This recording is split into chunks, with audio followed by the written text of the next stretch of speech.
કરમસદ આણંદ મહાનગરપાલિકાના એસ્ટેટ વિભાગ દ્વારા હોટલ સનરાઇઝને સીલ કરવામાં આવી હતી. આ કાર્યવાહી મહાનગરપાલિકાની શરતોના ભંગ બદલ કરવામાં આવી હતી. મહાનગરપાલિકાના એસ્ટેટ વિભાગે હોટલ સનરાઇઝના સંચાલકને નોટિસ પાઠવી હતી. 10 દિવસની સમય મર્યાદા પૂરી થયા છતાં પણ તેઓ યોગ્ય પુરાવા સાથે જવાબ રજૂ કરવામાં નિષ્ફળ રહ્યા હતા.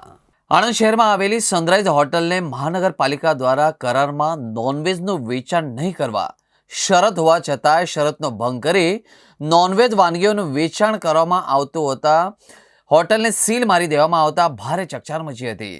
કરમસદ આણંદ મહાનગરપાલિકાના કમિશનરના માર્ગદર્શન હેઠળ મહાનગરપાલિકાના એસ્ટેટ વિભાગ દ્વારા રેલવે સ્ટેશનની સામેના વિસ્તારમાં આવેલા દુકાન નંબર 1 શોપિંગ સેન્ટર અને ગેસ્ટ હાઉસની મ્યુનિસિપલ દુકાનો, હોટલ અને સનરાઇઝમાં સંચાલક મોહમ્મદ આસિફ મિયા સેલિયાને આપવામાં આવેલા નોટિસનું 10 દિવસ પૂરા થવા છતાં પણ યોગ્ય પુરાવા સાથેનો જવાબ રજૂ કરવામાં નિષ્ફળ નીવડતા મહાનગરપાલિકાની શરતોનો ભંગ કરવા બદલ હોટલ સનરાઇઝને તાત્કાલિક અસરથી સીલ કરવામાં આવી હતી.